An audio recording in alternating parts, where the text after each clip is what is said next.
Hello. In my previous videos, I've been addressing myself to the over 50s. The over 50s because, after all, that is when we plan for retirement, and that is when sometimes we do want to reinvent and reignite our stagnant life, or there are certain anxieties when we are aware that we will soon be exiting formal employment. If we are formally employed, I've been there. If you are one of those people, you're welcome. This video is for you. However, I have also received inquiries for those who are over 40. So what I'm saying is that if you are over 40, you're over 50, you're over 60, you're over 70, this video is for you because it addresses universal and normal things that actually visit us as we journey through life. So stay with me until the end of this video. I'm Linda. I'm a lawyer. I'm a former teacher. I am now a coach and a mentor. And to my pleasant surprise, I've started writing books for my students in the coaching program. And within a few weeks, I'm going to be launching my book, and I will also arrange to tour and talk about the book because a lot of it was inspired by working very closely with the icon Nelson Mandela. He is one of the men I call the men in my life. So I'm going to be launching that book. In any case, stay with me because I'm going to be sharing what is not just theory. I've lived it. I've gone through it. I've gone through the anxieties of venturing into something new. I've also found myself just doing things which then gel into a business venture. I have never doubted what life has to offer. There are times when I would call myself God's favorite child. I do hope that you also have the energy of saying to yourself, you are the universe's favorite child. Stay with me. I learned 3 things in business.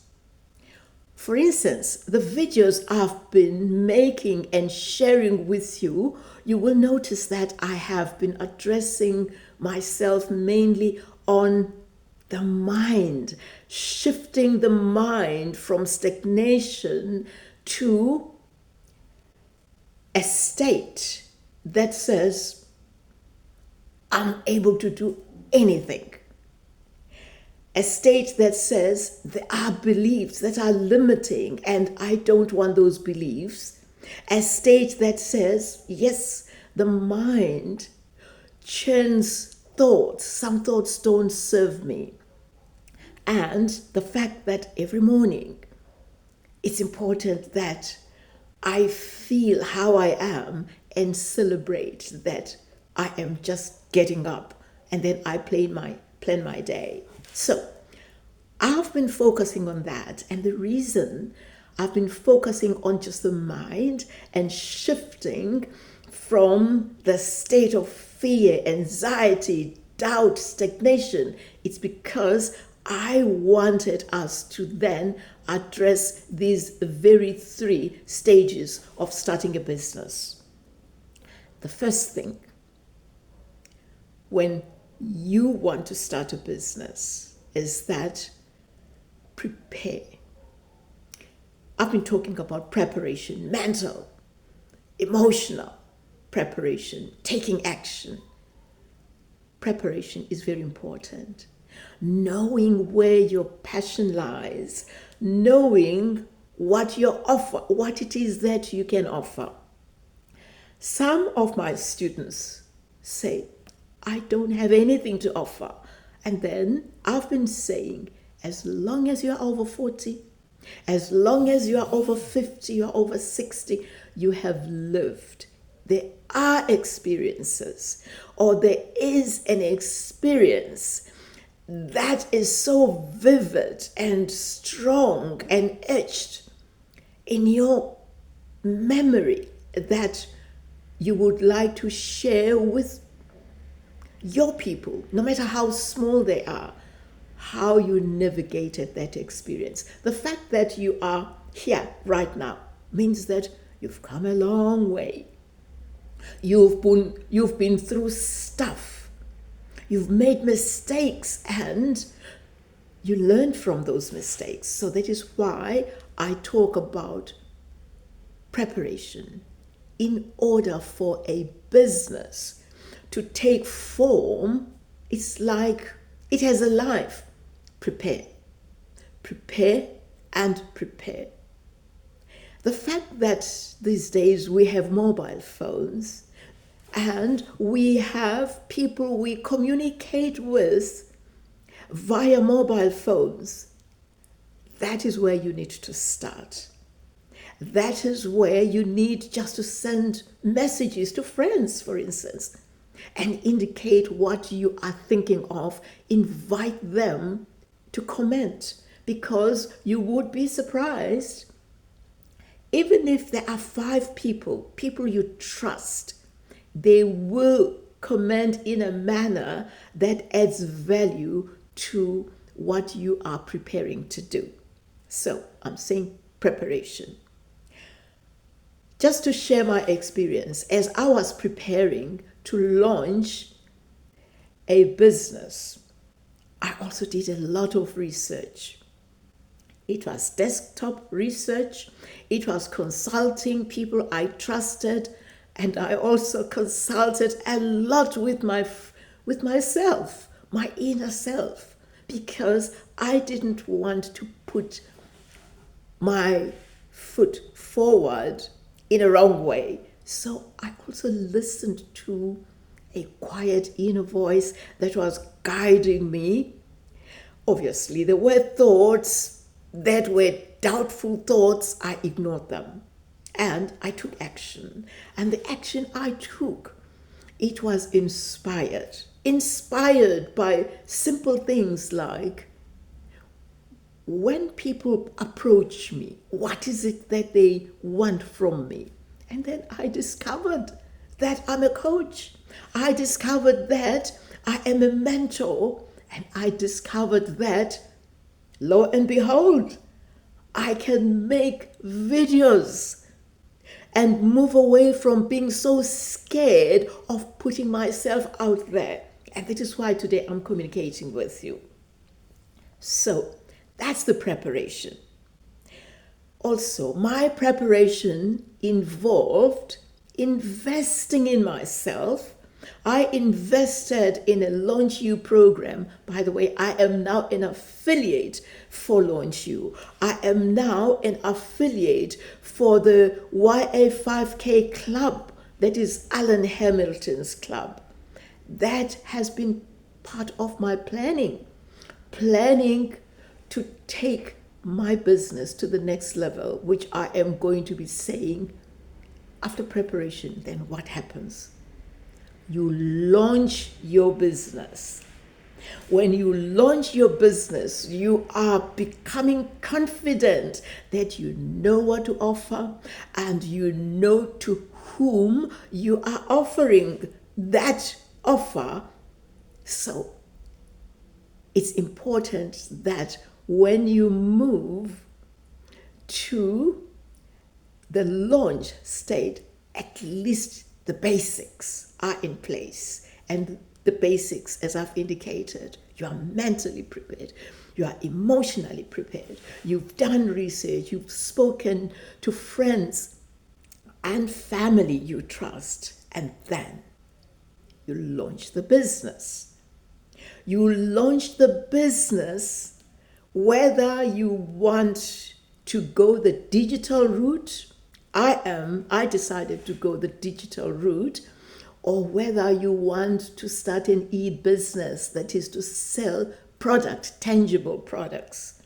That is fine, but you go that route after preparation. What I did, because I did not want to throw myself into something that I was not sure of, so I decided to go the affiliate marketing route to begin with. That is to be affiliated to a credible organization like Launch You, and they have been holding me by the hand. They've been doing the heavy lifting. All that I have been doing, it has been just to refer business to them in return for a commission. It was important for me to go that route because I was starting something totally new. And the good thing is that one thing has led to another, and I am now confident, and I can now safely say what I chose has worked for me. Maybe it will also work for you to go the affiliate marketing route, where the administration, the marketing, the product is there, and they will put it out there in a manner that is not going to be problematic to you while you grow and becoming confident in your business. Thirdly, where I am now, I am growing my business. I am growing the business. I am publishing books. I am holding coaching classes, coaching programs for individuals and for groups. And I have even added being a public speaker. Public speaking was not something that I wanted to add, but it just happened from coaching, from mentoring, and I put myself out there. Whatever material I've been sharing, the message has been such that I can now say, in addition to writing books, I am now evolving. I'm evolving to be a public speaker. So, but everything has been incremental. I do want to caution that when we are excited and anxious about making money, the temptation is to be all over the show. Just take one thing at a time. Sink your teeth in it. Make sure that you are comfortable, that it works, and then you move to the next level. So that has been my experience. And I do hope that I'm also adding value to whatever journey you have started. So we've launched the business now. Then the third stage is to grow the business. Grow it. It must have roots. Have a feel for it. Yes, there will be the twists and turns, but as you grow your business, you will find that you become confident. You find solutions, strategies, ideas. You even become a member of a community, and then you share ideas, they share ideas. That's growing your business. And I've indicated with my business, I have now added something I didn't think I would add. It didn't come to me that I would publish books with such ease and be particular about content, that the content needs to add value to people like yourselves, to people who want to transform their lives. I didn't know that the content and the coaching and the mentorship, as I put myself out there, I would then be found to be one of the people who could speak So public speaking was not on the agenda, but it's been part of growing my business. And I am enjoying it. I'm enjoying the journey. And I do hope that just this sharing is going to inspire you to ask yourself, what is your offer? What it is that you can put out there for people to enjoy, for people to find meaningful. And sometimes you may not even want to make money, but most of us do want to monetize our passion. So I would just say, go for something that is very close to your heart, something that you would do even if you are not paid to do. That is your calling. That is your mission. That is your voice. That is your offer. If you find this video meaningful, helpful, remember to press the like button. Do subscribe, please do subscribe, and also share this video with other people. And I do look forward to meeting you in the next video. For now, bye-bye.